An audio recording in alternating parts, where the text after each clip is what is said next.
The Buckleberry family and the great sticky Snore-mageddon.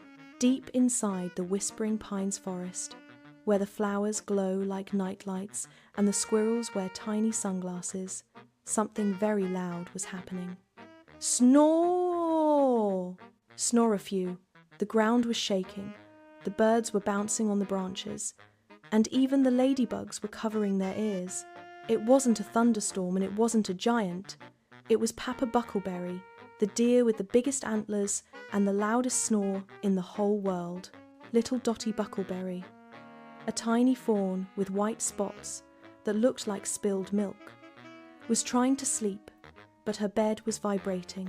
She put a pillow over her head, then another one, and then her stuffed teddy bear. Nothing worked. Finally, she grabbed a blade of grass and tickled Papa's nose. Wiggle, wiggle, twitch. Ha! H-H-O-O-O. Papa sneezed so hard he did a backflip right out of bed. Is it pancake time? He shouted, still half asleep, looking for his glasses on his forehead, even though they were actually on his chin. It's pancake time, Dottie cheered, jumping so high she almost did a somersault. Mama Buckleberry laughed, her hooves click-clacking on the floor like a happy drumbeat. I have the flour, I have the berries, and I have the giant mixing bowl, Mama said. But oh no, the jar is empty. We have 0 zip zilch drops of maple syrup, the family gasped. A pancake without syrup is like a bathtub without bubbles. It's just not right. So, the great syrup quest began. Papa Buckleberry marched toward the ancient maple tree, the king of syrup. But Papa was distracted. He was trying to balance his glasses on his nose while watching a squirrel doing yoga. He didn't see the low-hanging branches of the sticky tree. Crunch, twist, snap. In a flash, Papa's magnificent antlers were tangled in a web of branches and sticky sap. He looked like a deer wearing a very large, wooden, messy hat. I'm stuck, Papa cried. He tried to pull left, boing. He tried to pull right, zing! The tree wouldn't let go. He started spinning around, looking like a fuzzy brown helicopter trying to take off. Emergency!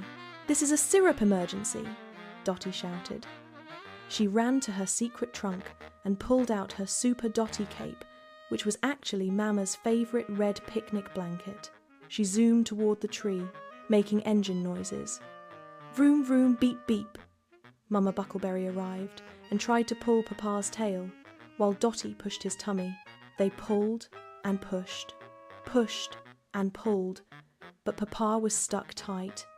That's when Dottie saw it, a tiny, ticklish spot right behind Papa's left hoof. Everyone, get ready for the wiggle wobble, Dottie commanded.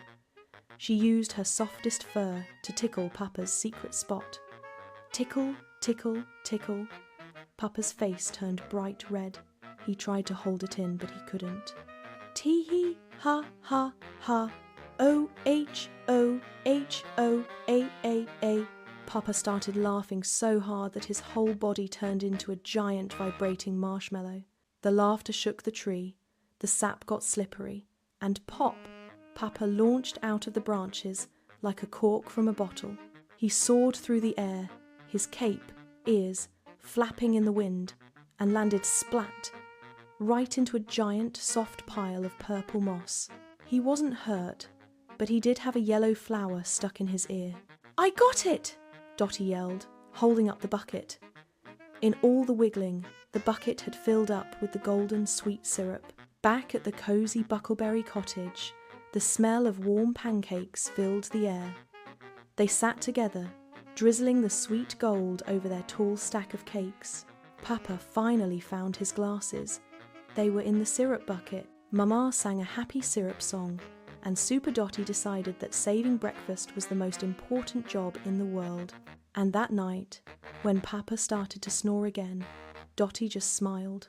She knew that as long as they had pancakes and each other, even a sticky situation could be the best day ever.